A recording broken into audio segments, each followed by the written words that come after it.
TV. The opinions expressed in the following programs are those of the participants and do not necessarily reflect those of Rogers Cable or Rogers TV.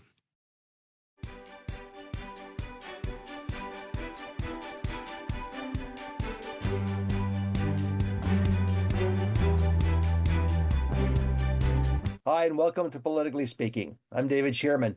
My guest today is Rick Byers, and Rick is the MPP for Bruce-Grey-Owen Sound, and it's always a pleasure to have Rick on the show because, well, there's lots to talk about, isn't there, Rick? There is indeed, David, and great to be with you on your show.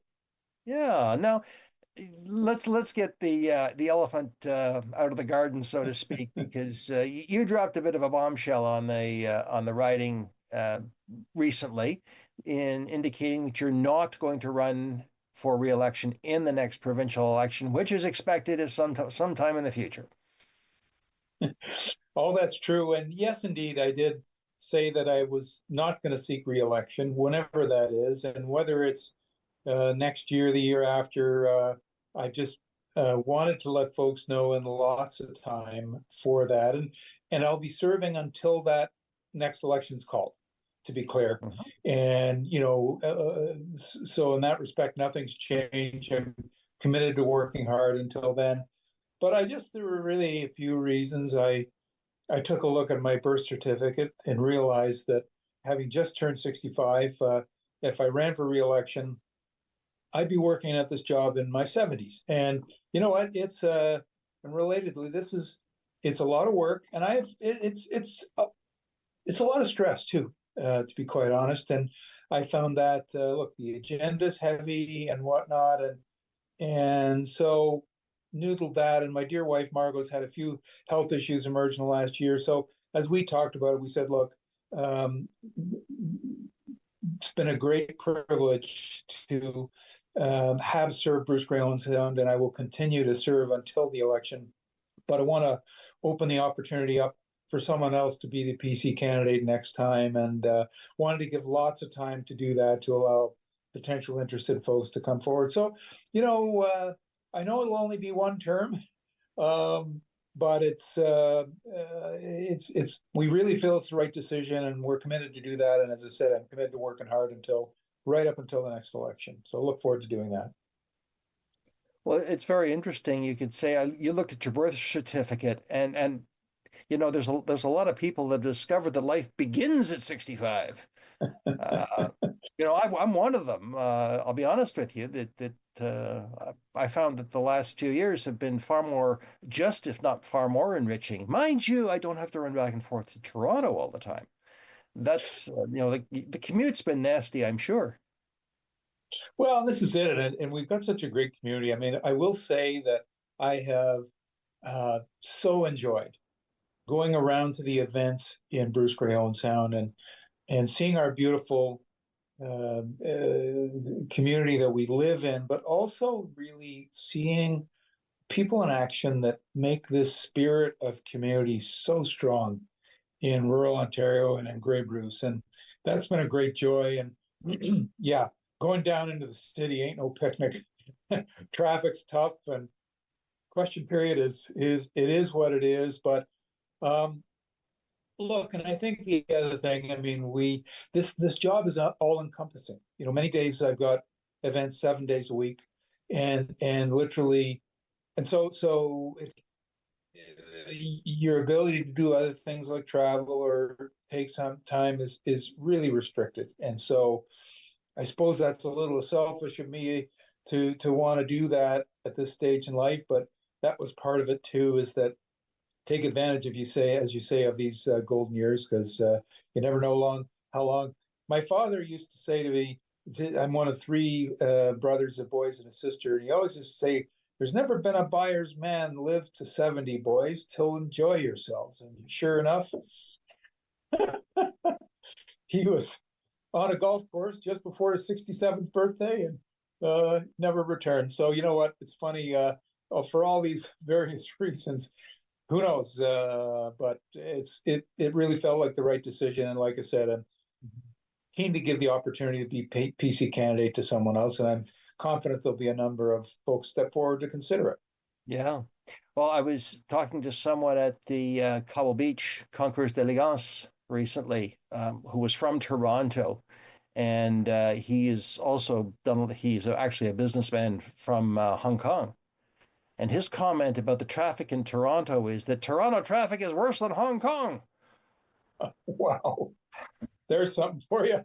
Yeah, well, fortunately, Olivia Chow is not a guest on this show. Well, and this is one of the challenges. One thing I've really liked about our government's program is that on infrastructure, we have a long-term horizon out 10 years for projects. And this is, frankly, governments generally haven't been great at that long-term planning, because you're absolutely right. The news about restricting one of the lanes on both eastbound and westbound on Gardner came up pretty quickly. I hadn't heard how much before, and then it was 3 years. Now I think reduced to 2, but just that impact is so huge. And one of the things I do like, it doesn't affect us in rural here, but we have the biggest transit expansion underway in Ontario's history. And one of the reasons back to that impacts Toronto's traffic situation too, because you compare it to other major cities, so much of our transit is above ground, streetcars and buses. And that's because Toronto's TTC stopped building for almost 40 years. And, so you just got to keep investing in. And so, yeah, this stuff's not easy, but it needs to be properly planned and executed. And so hopefully we get through this bubble, because traffic, it's really a challenge in the city, in the big city these days, that's for sure. Well, I can tell you, I had an interview with Mayor Eccles of West Grey actually, it'll be the show that precedes this one. And he was saying that one of their big issues is infrastructure. And I know the same is true of Mayor Kentner in Meaford, that they have got bridges that were built by the province 50, 60, Yeah. 70 years ago, and they don't got the money to fix them or repair them. So there's Yeah. the infrastructure bill is coming due. And I know It is indeed. growing sound. Same thing, and bridges is a perfect example of that. And it's amazing how different municipalities are each unique in that way. And I know over in West Grey and in Durham, there's a lot of need for bridges because of the undulation of the land, water, et cetera, et cetera. And they have some of these bridges are 100 years old. Mm.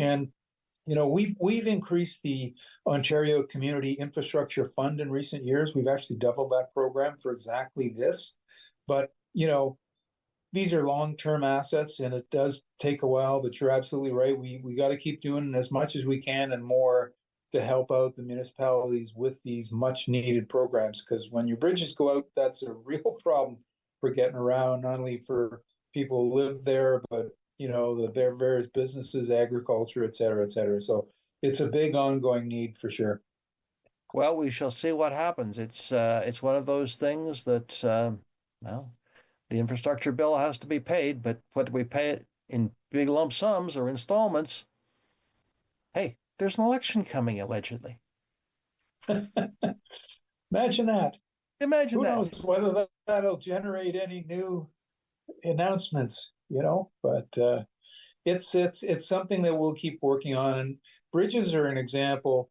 There's no revenue stream from that. If you shift over into the water and wastewater, which is also big infrastructure investment required, at least from there's water fees and wastewater fees that come up. So it's a little bit easier, not easier, but there are other ways that can be funded. But bridges is straight out public funds, tax dollars. So we'll keep doing whatever we can to increase that flow of funding.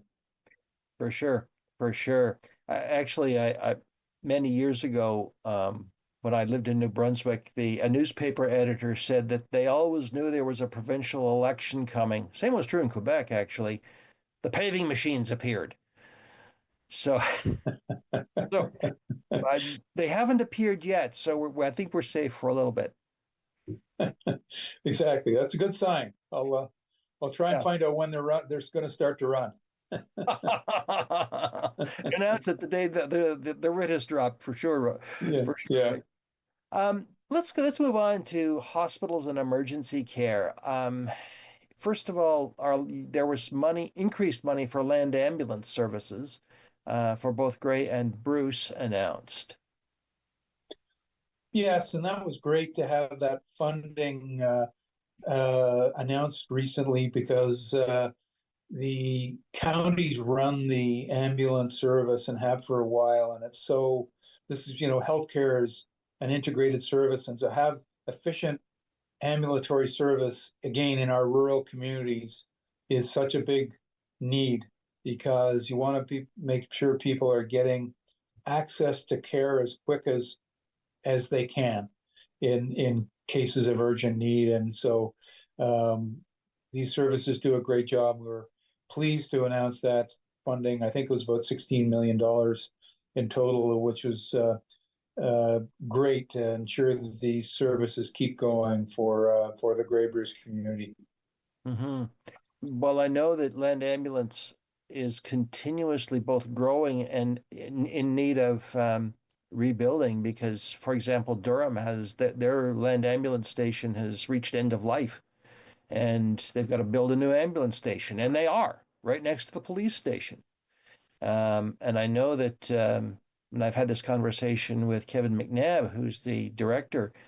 The cost of ambulances alone is phenomenal. Just to replace the vehicles, you're looking at $500,000 each. I know, huge cost, but it's needed and they're well designed. And I agree that it's good to have that station being rebuilt. And again, back to the infrastructure investment needs and ambulances, because obviously Durham has had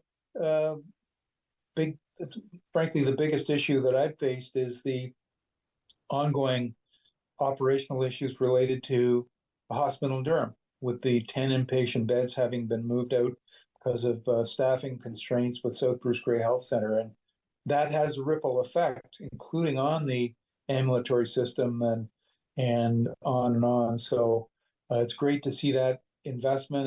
And certainly there's been town hall meetings on the hospital program, both in Durham and in Chesley. I attended them both, and I've had ongoing contact with South Bruce-Grey Health Center. So we'll continue to work on that and see what we can do to get those service levels back to where they were. Well, I know that the Durham hospital situation is up for judicial review, but is there conversation happening? I mean, this isn't unique across the province. You've got hospitals in Northern Ontario who have the same issue. You've got hospitals in Central Ontario. I'm thinking of the Halliburton-Minden situation.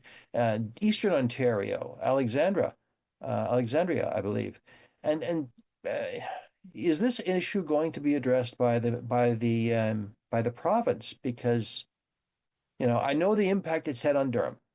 I absolutely know it, and in fact, I was talking to people yesterday who were saying, if you plan to go to Hanover, take your lunch. Well, in Hanover, yeah. So to your point, the province is doing a lot of things which will help the long-term supply of staffing, which is fundamentally the issue here, and certainly what's identified by the South Bruce-Grey Health Center is not a funding issue, it's a staffing issue. And so we're doing a number of things. We're opening 3 new medical schools to increase the supply of doctors, including one dedicated to family physicians. We are as well, we've changed the licensing procedures for both doctors and nurses. Both the colleges of physicians and surgeons and college of nurses have had their processes, and this was at the request of the Ministry of Health, to speed up recognition of medical staff from other jurisdictions. We have increased the scope of what pharmacists can do in their practices. We have enhanced education for nurses, obviously through Georgian College, in particular here at Owen Sound, and put in place a Learn and Stay grant to help students, get funding in the community. So all these things are important, but they are long-term solutions. So I'm confident as we see staff come out from these programs, we will solve this, but this is not a solution for tomorrow. And indeed, that's what we're going to keep working on, trying to get through and until these programs can help. Because really, this is one of the impacts post-COVID, is that we've had retirements and people move out of the system to offset, because we've had, I think last year, 17,000, if I'm not mistaken, nurses entered the program. So there's a lot going in, but there's obviously a lot leaving too. So long-term resourcing here is something we will continue to work on because it needs to be done. And you're right, it's not just in Durham, it's in other communities across the province, no doubt. Well, certainly I know the people in Durham, as I am sure the people in Chesley look forward to restoration, if I can even use that strong word, of their services. And it's one of those things that I know continues to be something that is causing anxiety. And it doesn't help when you hear stories like, well, if you got to go to Hanover, bring your lunch. Because of the wait times in that particular setting, or we hear that Mount Forest has had to close over the weekend for staffing reasons. So, but it's important to recognize Hanover. You're right; they are busy, and they've borne that Hanover District Hospital has borne the load of both Durham and Chesley additional patients going there. Hanover has had no closures though, and to their great credit, they've continued to operate. You're right; it has pushed some of the time for waiting out a little. As well, Bright Shores, a 6-hospital system, has had no closures. So there are, and one thing that's great is that these hospital corporations are working together to, look at programs that they can share and have cooperative working environment, which is very important. And as well, South Bruce-Grey Health Center has done a survey. They're in the process now of looking at the results, and they're going to look at whether there are services they could bring to some of their 4 local hospitals that are, if residents are going elsewhere to have some of the services looked after, can those services be brought into their community? And so there'll be some evolution here as they consider those options. And like I said, I'm going to just keep working hard to see whatever we can do to get services restored to these local communities. well, and certainly that'll be appreciated by the people in the community. And the other thing too is people are maybe not used to traveling for healthcare because it's been right there in the community. And who am I to talk? I live in Owen Sound, and I'm used to going into Owen Sound. But I'm quite sure that if I lived up the peninsula, I'd be used to going to Lion's Head or wherever. And if that were taken away, takes some getting used to.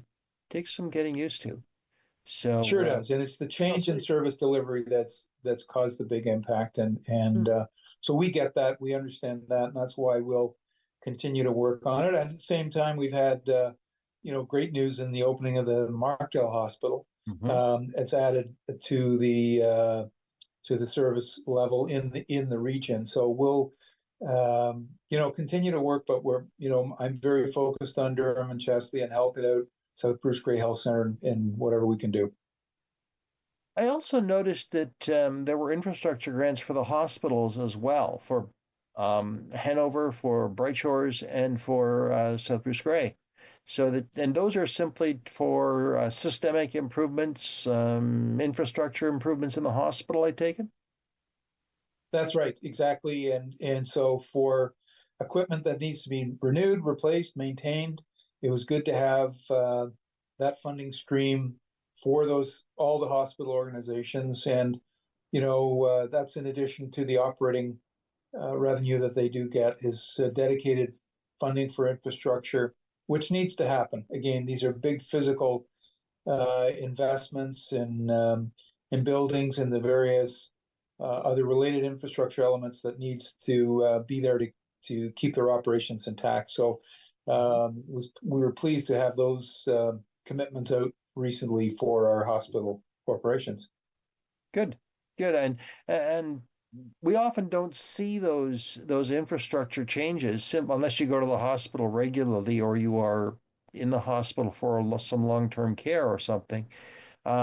But one of the things I have noticed, I'd probably not been in Bright Shores for a year. Oh, that's a change. And it's the kind of thing that would be resulting from what you are describing, infrastructure changes, systemic changes, um, new equipment. Yeah, It's good to see. it is good to see. And when we all look back at COVID and the impact it has, it wasn't just that 2 year period where during which, so much was set aside. Well, we can't do it. We've got crisis. In the post-COVID period, it's been, I think, far bigger challenge than any of us would imagine. And this is exactly some of the ongoing need for these investments now, because we went through this period where it was much more difficult to do. And so there's still some level of catch up happening.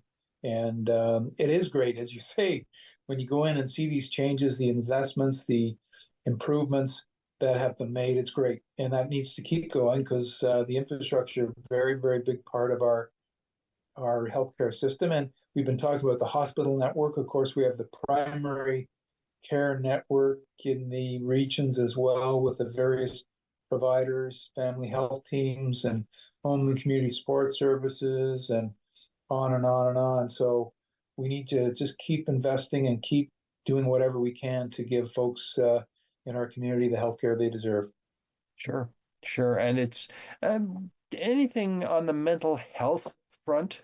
Um, I'll tell you one of the things I was surprised to discover is that the supportive outreach service, which is run by the United Way plus Grey County paramedics and Canadian Mental Health, only runs 4 days a week. It hasn't got the funding to run 7 days a week. Is there going to be any funding announcement, or do you anticipate more funding from the government around mental health supports, addiction supports, those kinds of things? Well, there has been, and we're the first government to have a Minister of Mental Health and Addictions in Minister Tobolo. And in fact, on this, because there's no question, between mental health and addictions and homelessness, been big, big challenges over the last 2 years, and increasing need for help. And there's no simple solution here, but I will say a couple things. So the Premier was up for the opening of the Old Bayview Public School in June, and that's a wellness and recovery center. And that's going to be a very, very important addition to the service mix in the city here, in our community. As well, the 14th Street facility was also funded within the last couple of months. And both of those deal with some of the issues that you've been talking about. Do they completely covered, and is more needed on the mental health side? Sure, there is. And certainly the great work that CMHA does, and Grey Bruce does as well for that. But that's an ongoing need that we'll continue to look at how we can fund and provide the services that are needed. But there's no question, it's, again, through COVID and post-COVID, the needs have grown everywhere. And so we'll try and keep working to try and provide services that are needed in those communities. Mm-hmm. Mm-hmm. Well, let's switch a little bit to education, because education was, I'd say, it's the perennial topic of conversation for everyone, because we're all experts. That is, as one of the past superintendents said, we're all experts because we all went to school. So Exactly. hey, it's true. We're all experts in healthcare because we all make use of it. We're all experts in education. Exactly. We went to and our kids went to school. But the one of the interesting things is, and something I have learned in interviewing the Blue Water director of education here on this show, is some of the processes that go on. You talk about healthcare being a long-term solution. So is education. Yeah. It takes time. I was astonished to see that the new Markdale School has been expanded by something like 50 student positions. And that's quite something to see that the ministry said, okay, we see this. we're going to expand it. That was great to see. And Beavercrest is coming along and will be open next year. And I really like that the Blue Water District School Board's been a great partner in advocating for their needs with the ministry, but also credit to the Ministry of Education folks who are responding to those needs in the community. Markdale's growing very substantially, and a great support as well from Chapman's Ice Cream through that. So that'll be exciting to have that a new school open next year. But other schools as well that in fact we had the announcement for down in Dundalk by Minister at the time, Minister Lecce, at the end of May for the new school down there. We've sped up because yes, every school is different, but let's face it, they've all got classrooms, they've all got hallways, they've all got washroom.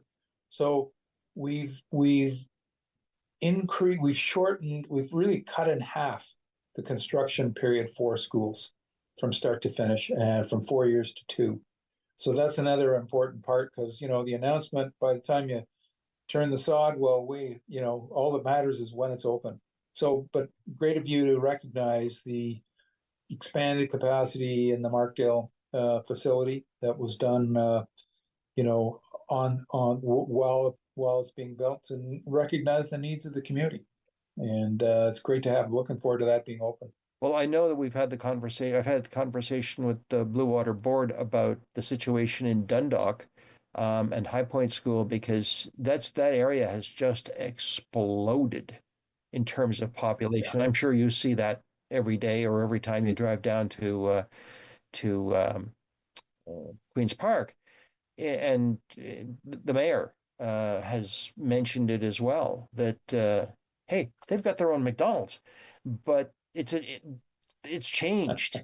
It has really changed, and it sure has. Yeah.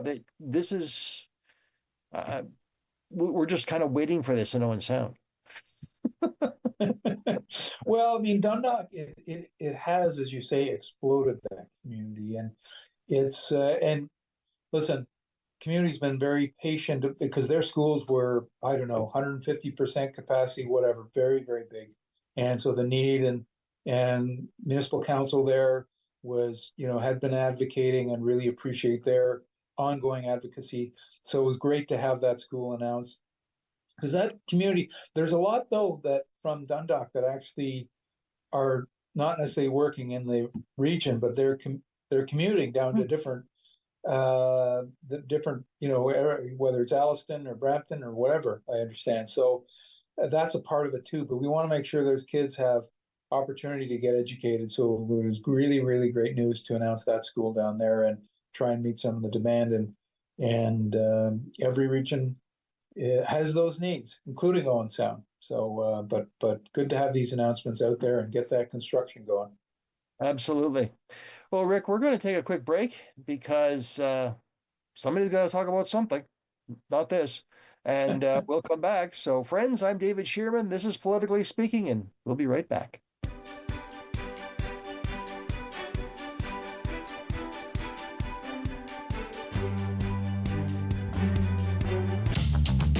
This program is brought to you by Ignite TV. Now you're in command. Visit Rogers.com for more details.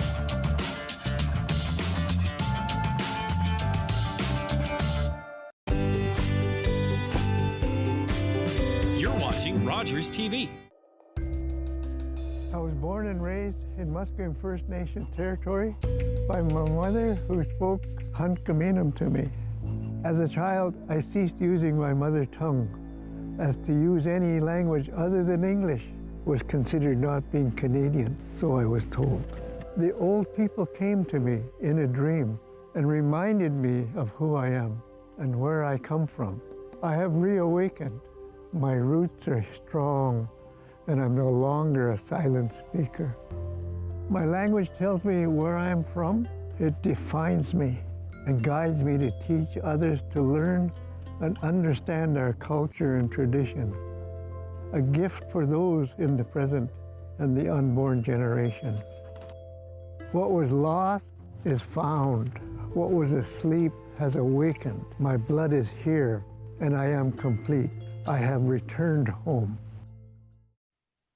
Hi, I'm David Shearman, host of Politically Speaking. Join me for my next show, where my guest will be Rick Byers, MPP for Bruce-Grey-Owen Sound. Politically Speaking on Rogers TV.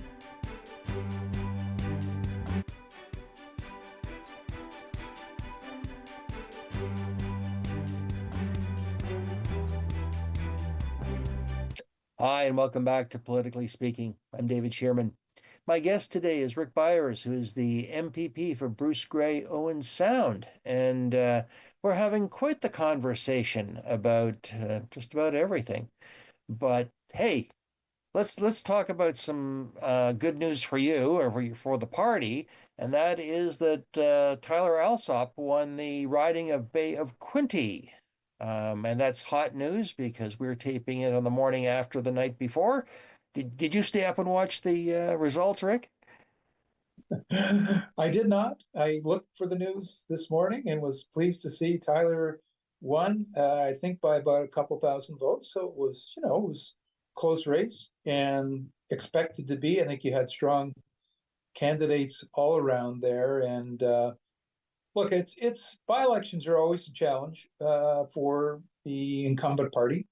And pleased to see that we were able to retain that. Of course, it was the seat of Todd Smith, who was a fantastic minister, and another opportunity came up for him. But anytime that a longstanding member there with a new name comes in, it's always a question of how well he does. So it'll be good to have Tyler as part of the caucus. It's a great region for us, and want to make sure we continue to serve that community and other parts of rural Ontario. Oh, I thought you mentioned the candidates who ran against Tyler, and I thought it was really interesting that he's a municipal councillor. One of the other parties ran another municipal councillor, and I think it was the chair of the Board of Education ran for another party. And so you had basically the farm team. It's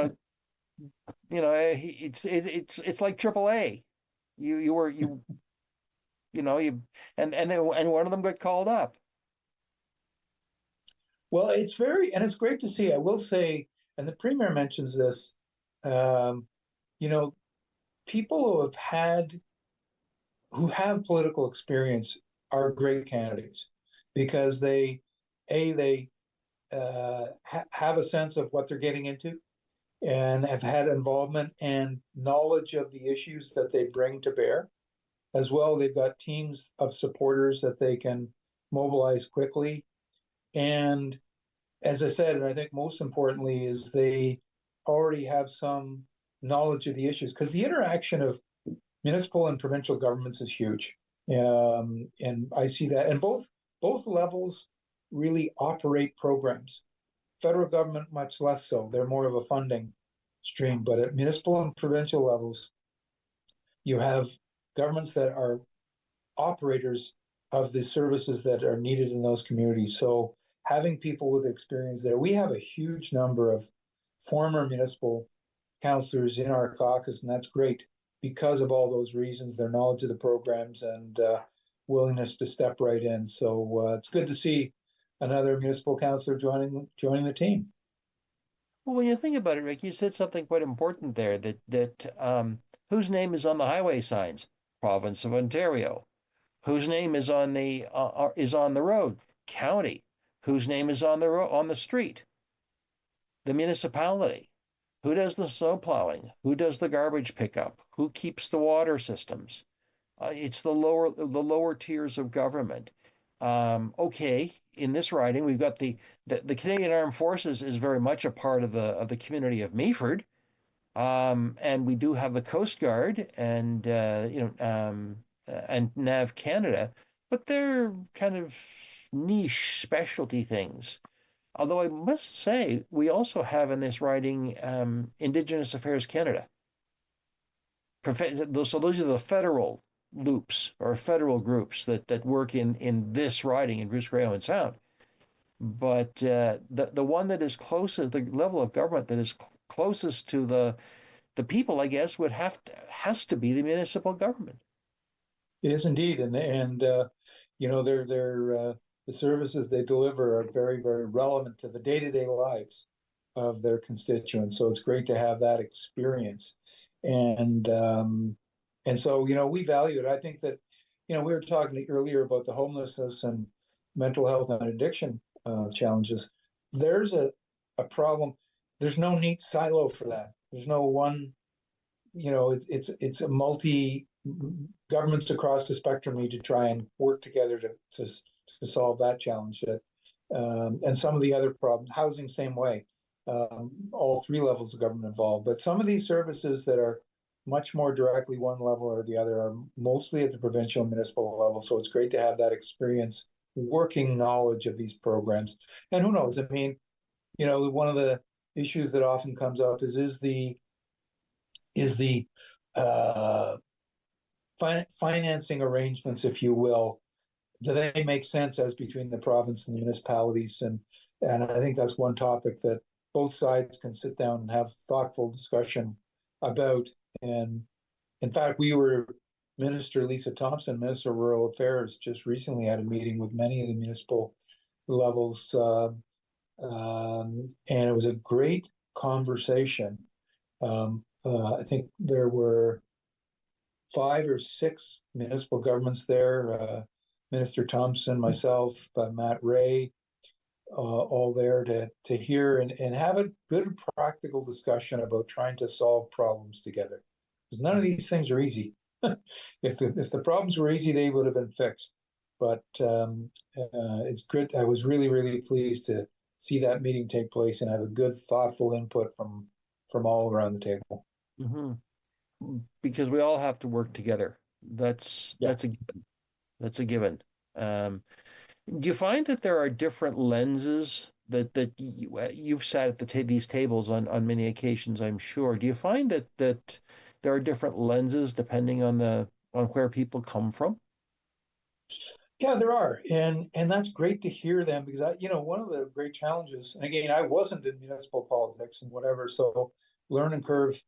So a lot of what's happened for me is listening and trying to understand better, and this is why I love the various inputs and expertise that people do bring to the table. No one's got it all, but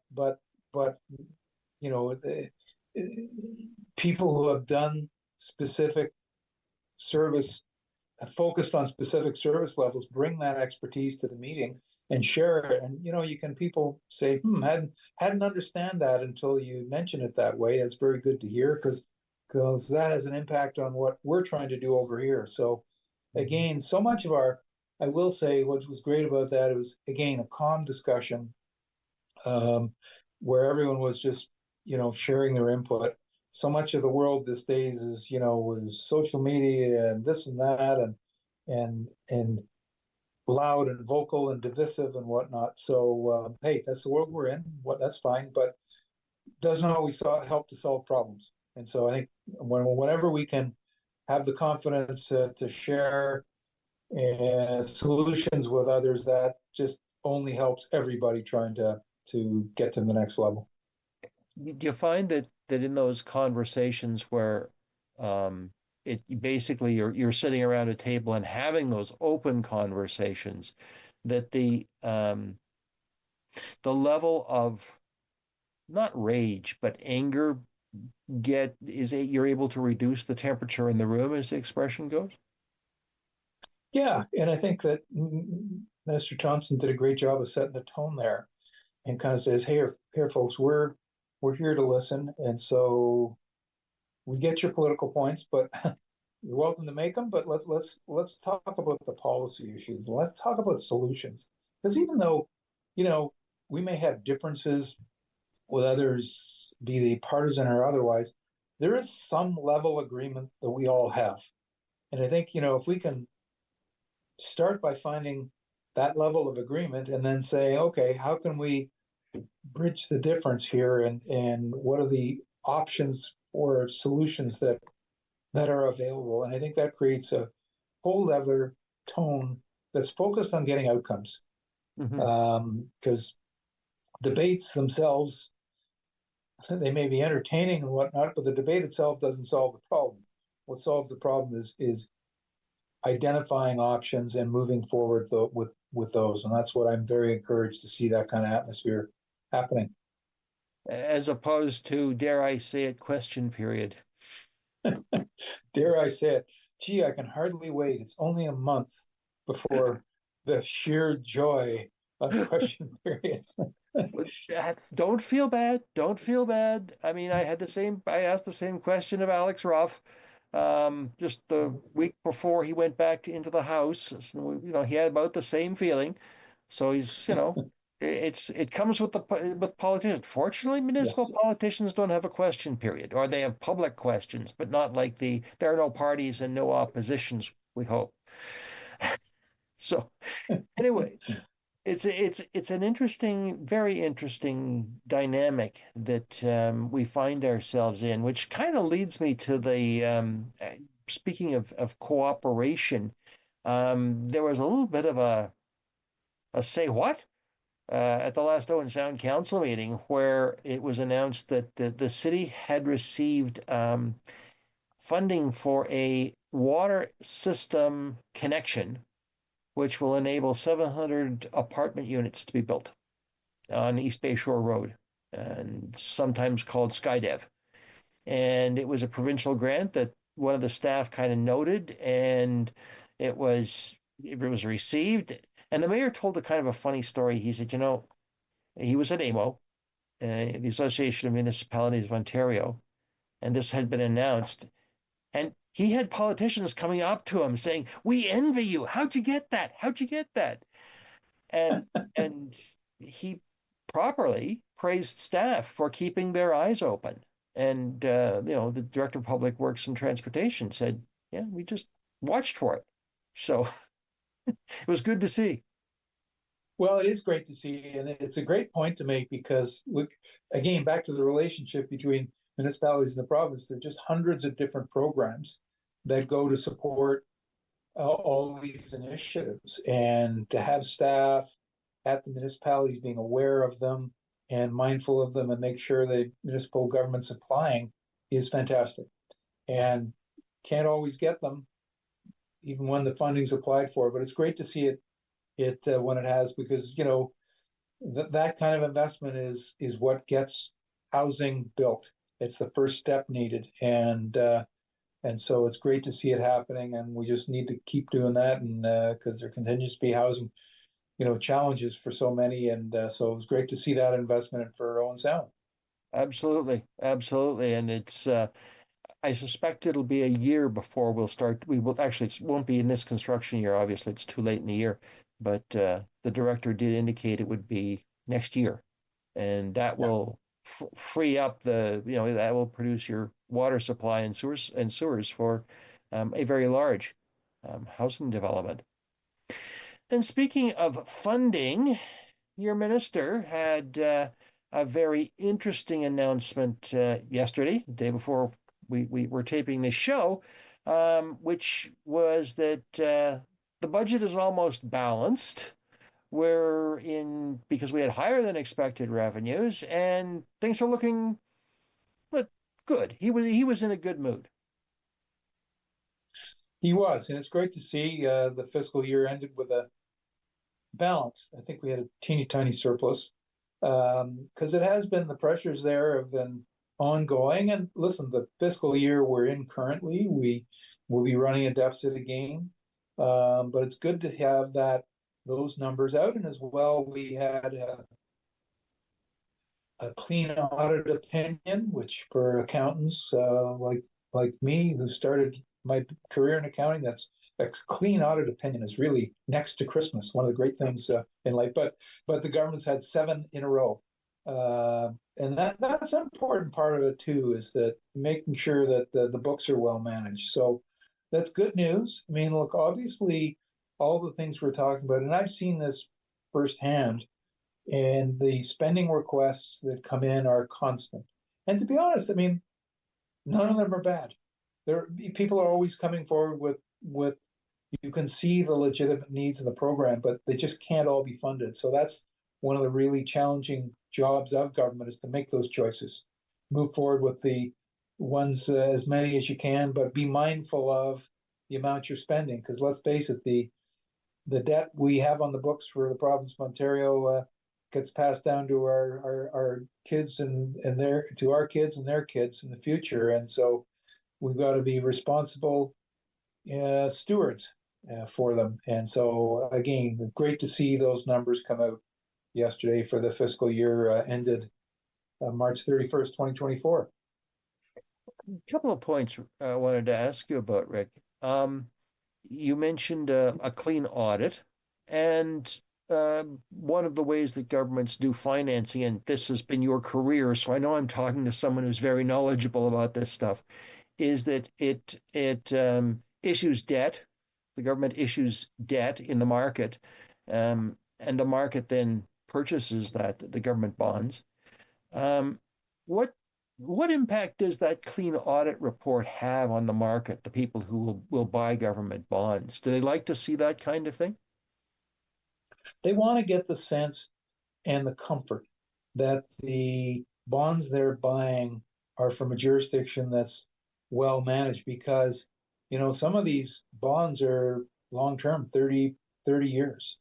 And so that's a long period of time before which you get paid back. So you want to have that confidence in terms of the management capability of the jurisdiction. Having a clean audit opinion reinforces that. And on this subject, actually, one of the great things that has been done and spearheaded by Minister Bethlen Foley, Minister of Finance, is to actually have more of Ontario's funding long-term.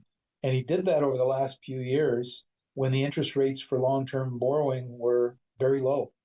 And so he's been able to, through that borrowing, the Ontario Financing Authority, lock in long-term lower cost of debt. And we are saving through that exercise, in the billions of dollars saved from that approach, which has a huge impact and lasts for a long time. So that's part of it too, having a well-focused borrowing strategy supported by, good management, clean audit opinions that help to have a reduced cost for the debt that we do carry, and that helps our future management of the books of the province of Ontario as well. I thought I read in the last month that I think it was the parliamentary budget officer and the parliamentary budget office said that currently the federal government debt is sustainable, that it is we're in good shape in terms of that debt to GDP ratio. But I thought was really interesting was kind of like a footnote. He looked at the provinces, and Ontario was considered to be exceptionally good in terms of its debt. I think there were 3 or 4 of the provinces were thinking, much lower or much higher concern, but he had no concerns about the sustainability of Ontario's finances. And I thought, well, that's good. Oh, he also said something about the CPP that I hate to tell you, Rick, it's going to be solvent until long after you and I are dead and buried, okay? So our CPP will continue. But I thought that it was really interesting that he made a comment and he passed an opinion on the various provinces as well. That's good, and it's good that he would say that and recognize good performance when he sees it. And I'll never forget. I mean, I worked in Ottawa for Michael Wilson when he was Minister of Finance in the late '80s, early '90s, and there was a time there where the interest costs, you recall that's when, in the late interest explode. We think we have high interest rates now. Oh, they were in the high teens way back then. And Government of Canada, it was over 1/3 of the operating budget program spending was spent on interest. And that just hit home the impact that it has both on your accumulated debt and, the rate of interest that's paid on it. And so back to your earlier point, it just pays off that for us to be prudent managers, prudent fiscal managers pays off for not only us today, but in the future. And so it's great to see the PBO making that point about Ontario's fiscal situation as well. Hmm. The other thing I wanted to ask you about, and again, deferring to your professional expertise, I noted that I don't know whether it was part of the announcement. It may have been in one of the newspaper columnists commenting on the topic that the Ontario bond rating or credit rating by I think it's Moody's has been raised, and it's the first time it's been raised in 30 years. Yeah, long term. In fact, Peter Bethlenfalvy used to work at the Dominion Bond Rating Service, DBRS, back and in fact, I think he said that while he was there, he downgraded Ontario once. But we've had several of the rating agencies give Ontario an upgrade in their credit ratings in the last little while. And again, that's a long-term perspective, and again, reassuring, because that as well, because the higher your credit rating, the lower what they call the interest spread has to be on the basic rate for bond buyers. So the better your credit rating, it results in a slightly cheaper rate of interest and therefore lower interest costs that you're paying. So all those things are very good factors, especially as, again, back to having gone through the pandemic and all the huge amount of spending that's been required through this period. And so to, I don't want to jinx it by saying, but in this period we're in now, to have digested those challenges and seeing some improvement in the credit rating, a great positive, and let's keep on building that on the future and go from there. Mm-hmm. It's something that, stuff gets reduced to minimums, but one of the things I've learned over the years is stuff like finances is actually quite complex. Kind of like trying to juggle 15 or 16 balls in the air at once. It's hard. It is hard. And it's some of the things that people also, it's not a high profile focus. It's just sometimes a bit of an afterthought. But that doesn't mean that's one of the big challenging jobs of government. It doesn't matter that people may not be looking at it as intently they are as other issues. You've got to do the job right, because for sure that they'll look at it when it's done wrong and going badly. but at that point, it's very, very difficult to fix.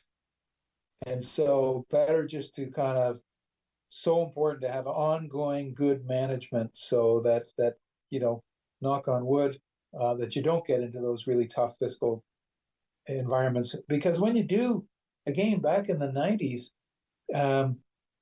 when you get into these severe deficit and situation that is slashing and huge cuts in spending, because you have to do it. Back to the bond buyers, imagine the situation where you can't sell your bonds. What happens then is you don't have money to spend. And so literally, then you're forced to make severe cuts to programs in order to get back on track and be able to borrow money to pay for programs. So that you do not want to get into that world. And so it's better to do the day-to-day stuff, which is boring, but it's so important in the long run, and do that right, and that'll pay off long run. Yeah, it's not simple. It's complex stuff. Heck, you made a career out of it. Well, people might say, well, yeah, I'm a simple guy. It can't be that tricky.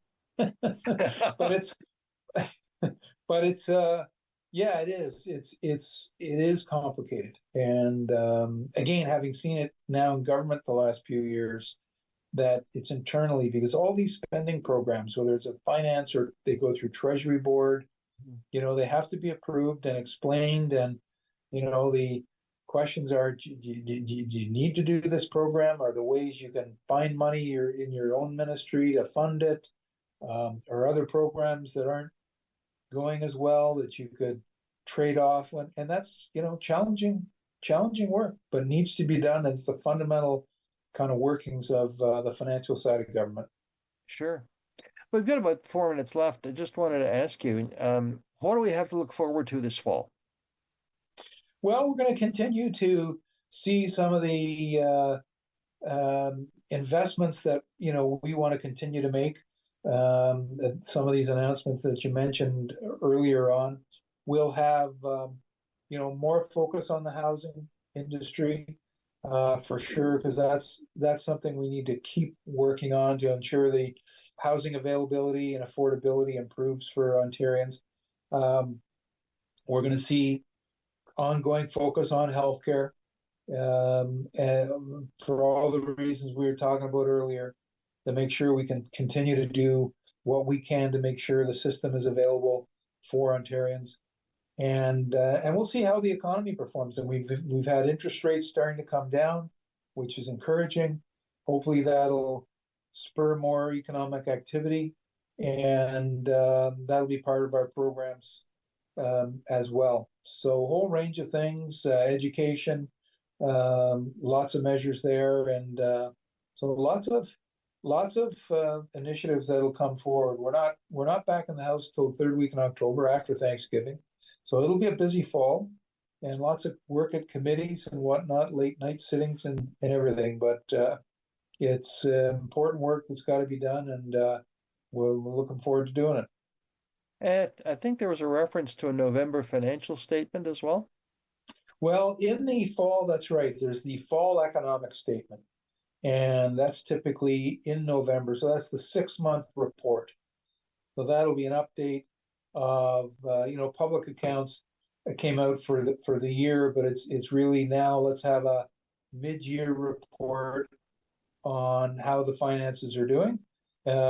Fiscal year from government runs from April 1 to March 31st. So it'll be halfway through the year. And yes, there's been a habit in this government to have a fall economic statement introduced, which may have some policy matters in there, but it's really more an updating on how the fiscal management is going for the year.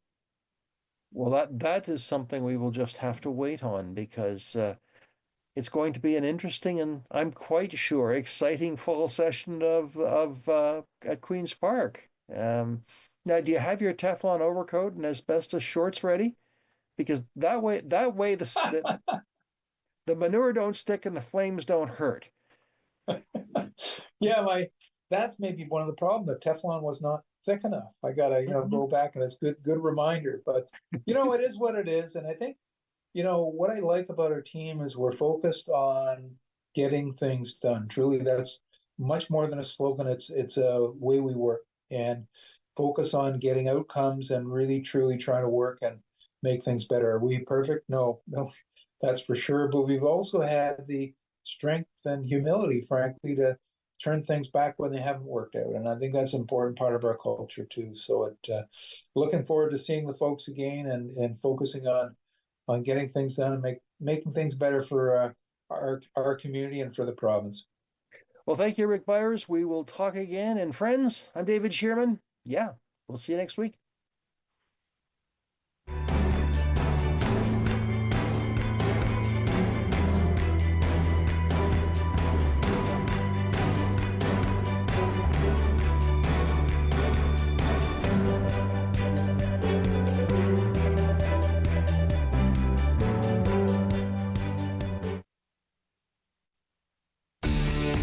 Connect with us by visiting our website or email us at comments@rogerstv.com. Are you a content creator looking to expand your audience and make your voice heard in your community? Rogers TV wants to provide you with a platform to share your hobbies, interests, and stories for free. Visit us to find out more. They've reached the summit! Back-to-back Stanley Cup victories.